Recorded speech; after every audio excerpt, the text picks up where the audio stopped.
one of our favorite guests dito sa ating chat sesh. Kasama na natin. Let us all welcome the total performer himself, Darren Espanto. Hi Darren, welcome back. Yeah, it's my second time. Ayan, dahil yung mga fans mo talagang nag-clamor nung first chat mo kasi dito, nag-trending talaga. And right now, I think magta-trending siya kasi napuno na po kanina yung ating chat box dito. So, marami talagang nag-chat for you. And, of course, recently, you took home, tama nga ba, 3 out of the 4 Digital Push Awards. Namely, Push Like Most Liked Newcomer, Push Click Favorite Newcomer, Push Grab Most Loved Newcomer, and Awesome Song Cover Performance. What is your reaction at anong message mo sa mga fans mo na sumuporta at nag-vote for you? Salamat po dahil nakuha natin yung 4 sa mga categories po na nominate ako. And it's all because of you guys kasi kung wala po kayo, syempre po wala rin po yung awards na yun. And salamat po sa efforts nyo. And yun po, thank you so much. And also, hindi doon nagtatapos kasi nag-trending ulit si Darren dahil si Ashton Kutcher nag-comment na kumbaga naging na-blown away siya sa si Chandelier cover ni Darren.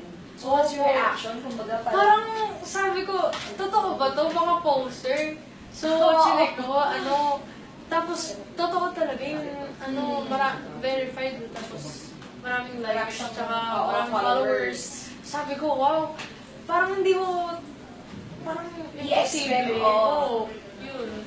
From being a finalist sa The Voice Kids, you're now being recognized in the biz as one of the most talented singers of your generation. How do you feel na, kumbaga lahat ng pangarap mo natutupad na?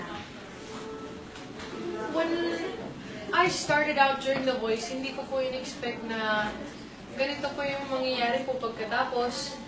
And it's sometimes overwhelming po, but it's all just blessings. And I'm very thankful for everything that's happening. And I'm very content with what I'm doing right now with my career. With all of what's happening lately, viral ka, trending ka, everybody loves your performance, everybody loves you. Kumbaga, ang question na trending para sa'yo, Darren, is what's your secret? Kumbaga, para sa'yo ba there's a secret to your success? Just stay humble, I guess. Kasi, parang, pag nag-iba ka na ako, parang ano ba yun? Pag naging mayabang na, ganun, pag lumaking ulo, siguro ano na din, yung hindi na rin po kasing successful as before. I don't know how to explain it, pero ganun. Kumbaga, parang the people loved you for being you. Opo. Oo. Yun. Kaya pag nagbago ka, baka, kumbaga, yung supporters, di ba? Yun. How do you improve yourself? Kasi syempre, you've come a long way from being the Darren na nag-audition, di ba, sa The Voice Kids. Paano mo hinuhon yung talent mo? Actually po, I sing halos everyday po, so ano ba yun? Napapractice ko naman po yung pagkata-araw-araw, tsaka vocalizing, tsaka pag may performance po yung bawal yung matamis, tsaka malamig na tubig, or anything that's cold. And that's basically it. Kailangan pong alagaan talaga yung boses. And yun. You've mentioned na vocalizing. Kasi if I remember correctly, you parang nag-sample ka ng pag-vocalize mo. The first time you visited us dito sa Kapamilya Chat. But for those na naka-miss out dun sa moment na yon, can you do a sample of kung paano ka mag-vocalize?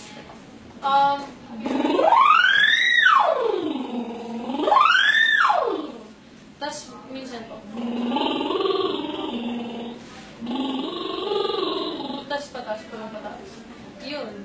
Some people may think na parang akala na nag-joke, di ba? What does vocalizing do to your voice? It opens up the vocal cords pag nakatulog pa yung boses para mas madali pong kumanta. Tsaka napapractice rin yung pagkanta, I guess. And it really helps maintain your voice. Yun. Tinatawag ka at kinikilala ka na total performer dahil. But for you, kumbaga aside from being a total performer, how different are you from the rest of the singers out there? Ano ba? Ano ba? Hindi ko po alam eh. Siguro, just being me makes me different already po from the other artists. And, yun. Siguro po. Just being you. Yeah. Maraming naka-online ngayon na mga fans mo who also love na kumbaga maging singer like Yeah. you. Kumbaga ikaw yung ginagawa nilang idol. Do you have any tips for them? Opo, just be yourself, keep on doing what you love, and just keep practicing, and sing your heart out kung singing kayo. So yun po. Yun. Masasabi natin no, na parang a lot of your fans are very, kumbaga, online. Very present online. So makikita natin yan. Kumbaga, dahil mo na panalunan sa Push Awards, which is, kumbaga, voting. And also, all of your videos, nagiging viral and talagang nag-reach na, di ba, kung saan-saang parte ng mundo. What can you say, kumbaga, yung pinaka, how does the internet help young singers out there, like yourself? Yeah, kasi po yung internet, it's not just here in one place, it's all over the world. And once someone sees a video, they share it or they post it onto their wall. And I think that's how things pretty much get viral. And social media does a lot po eh. It helps artists trend para mas makilala po. Ano pa ba? It's very helpful, I guess. We have like social media accounts like Instagram and Instagram. do you also have Facebook? Wala po, pero meron po kaming fan page. Oo. Ano, Darren, ano mo yun? Darren Espanto. Okay. Big letters po lahat yun.